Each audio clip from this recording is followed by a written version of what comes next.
सन 1671 की वो उमस भरी सुबह गुवाहाटी के निकट अहोम राजदरबार में मशालों की रोशनी कांप रही है।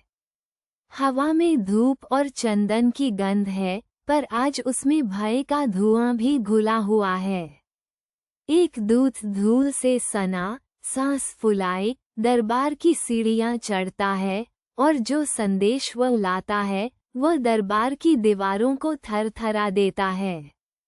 राम सिंह की विशाल मुगल सेना, हजारों घुड़सवार, तोपें और असंख्य युद्धपोत ब्रह्मपुत्र के मुहाने पर आ डटी है।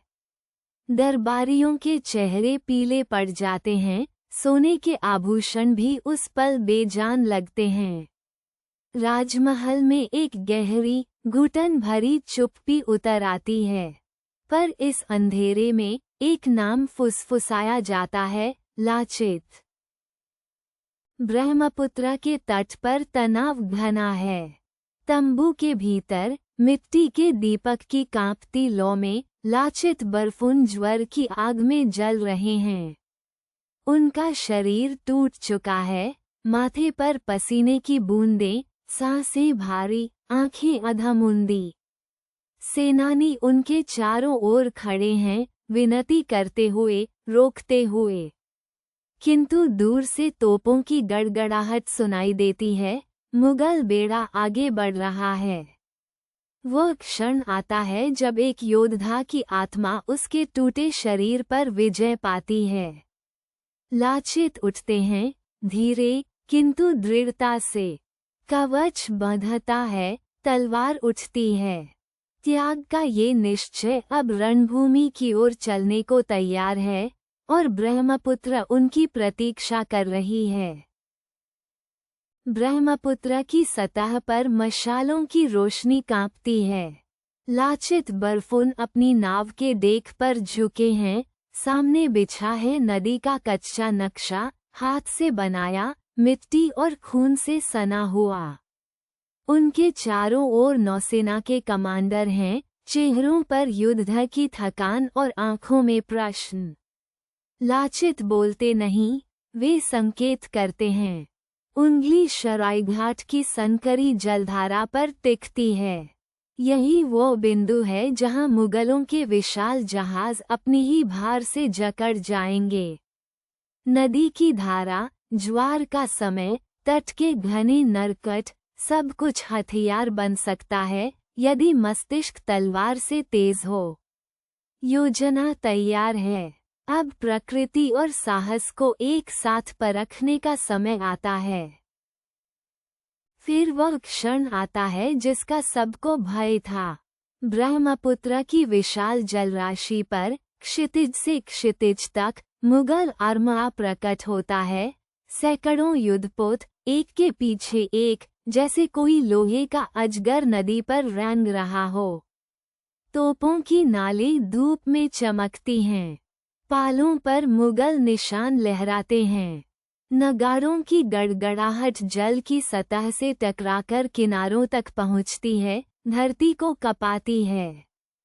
हजारों सैनिकों के भार से नावें झुकी हुई हैं। अहोम रक्षकों के हाथ भालों पर कस जाते हैं, सांसें रुक जाती हैं। कुछ युवा योद्धाओं की आंखों में पहली बार निर्मम सच्चाई उतरती है। ये सेना नहीं, एक तूफान है। और अब सबकी निगाहें उस एक नाव की ओर मुड़ती हैं जहां लाचित बर्फुन लेटे हैं। और तभी विपदा आती है। मुगल तोपों की गर्जना से ब्रह्मपुत्र का जल थरथरा उठता है। धुएं के काले बादल नदी के ऊपर मंडराने लगते हैं। एक के बाद एक अहोम नावें मुगल गोलों की मार सहन नहीं कर पाती। लकड़ी चटकती है, पाल जलते हैं, और नाविक भय से पीछे मुड़ने लगते हैं। सेना में हड़बड़ाहट फैल जाती है। वो अनुशासन जो महीनों की साधना से बना था, क्षणों में बिखरने लगता है। किनारे पर खड़े योद्धा असमंजस में हैं, दिशाहीन हैं। और इस सब के बीच ज्वर से जलती देह लिए अपनी नाव पर अधलेटे लाचित बर्फुन ये दृश्य देखते हैं। उनकी आंखों में पीड़ा है, पर उससे भी गहरा, एक धधकता हुआ क्रोध। अब वह क्षण आने वाला है जो इतिहास को सदा के लिए बदल देगा। ब्रह्मपुत्र का जल रक्त और धुएं से रंगा है।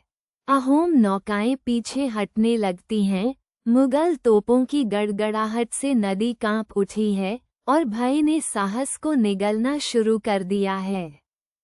तभी एक अकेली नाव जलधारा को चीरती हुई आगे बढ़ती है। उस पर खड़े हैं लाचित बर्फुन, ज्वर से दग्ध देह, आंखों में दहकती आग। वे अपनी तलवार उठाते हैं और शत्रु की दिशा में मुड़ जाते हैं। उनका यह एकाकी साहस बिजली की तरह पूरी सेना में दौड़ जाता है। एक एक नाव पलटती है, एक एक योद्धा लौटता है। डर की जगह क्रोध ले लेता है, पीछे हटने की जगह आगे बढ़ने का संकल्प। अब जो तूफान उठने वाला है वो मुगल इतिहास में कभी नहीं भूला जाएगा। और फिर वह क्षण आता है जिसके लिए ब्रह्मपुत्र सदियों से प्रतीक्षा कर रही थी। सरायघाट की जलधारा रक्त और बारूद की गंध से भर उठती है। अहोम नौकाएं तीव्र, चुस्त, नदी की हर लहर से परिचित, मुगल जहाजों को चारों ओर से घेर लेती हैं। विशाल मुगल पोत सनकरी जलधाराओं में फंसकर लड़खड़ाने लगते हैं। तोपों की गर्जना आकाश को चीरती है, धुएं के बादल सूर्य को ढक लेते हैं। लाचित की रणनीति, धैर्य, छल और साहस का अद्भुत संगम अब अपना चमत्कार दिखाने लगती है। मुगल सेना दिशाहीन होकर उलझती जाती है, उनका अनुशासन टूटने लगता है। किंतु युद्ध अभी समाप्त नहीं हुआ, निर्णायक प्रहार की घड़ी अब आने को है। और फिर वह क्षण आता है जिसका इतिहास सदियों तक स्मरण करेगा। मुगल पोत ब्रह्मपुत्र की लहरों पर बिखरे पत्तों की तरह पीछे हटने लगते हैं। राम सिंह की अजेय मानी जाने वाली जल सेना आज भागती है, तोपों का धुआं, टूटे मस्तूल और जल में डूबते ध्वज उसकी पराजय की गवाही देते हैं। अहोम योद्धाओं के रणभेरी के स्वर गुवाहाटी के घने वनों में गूंजते हैं। ब्रह्मपुत्र का जल, जो कुछ घड़ी पहले रक्तरंजित था, अब विजय का साक्षी बनता है। असम की माटी आज मुक्त है, उसकी नदी आज स्वतंत्र बहती है। किंतु इस महान विजय की कीमत क्या चुकाई गई है, ये रहस्य अभी उजागर होना शेष है। युद्ध का शोर थम चुका है। ब्रह्मपुत्र की लहरें अब भी लाल हैं, मुगल रक्त और अहोम बलिदान से रंगी हुई। नदी के किनारे एक टूटी हुई नाव की छांव में लाचित बर्फुन अकेले बैठे हैं। उनका कवच धूल और खून से भारी है, सांसें उखड़ी हुई हैं, देह जवाब दे रही है, पर आंखों में एक अजीब स्थिरता है। विजय का उल्लास नहीं, केवल एक गहरा, भारी मौन। दूर कहीं ढोल की अंतिम थाप गूंजती है। वे जानते हैं कि उन्होंने अपनी आत्मा की अंतिम शक्ति इस मिट्टी को दे दी है। ये क्षण इतिहास के पृष्ठों में पत्थर की तरह अंकित हो चुका है, पर असली परीक्षा अभी शेष है। सरायघाट की धूल अब शांत हो चुकी है।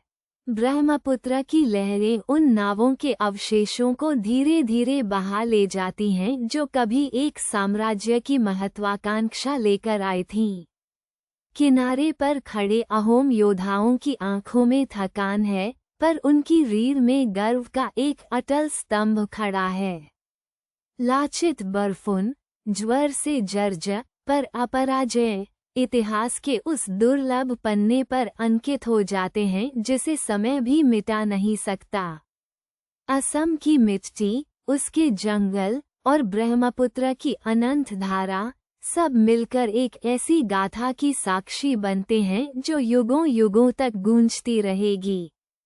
ये केवल एक युद्ध की विजय नहीं, यह एक राष्ट्र की आत्मा की विजय है।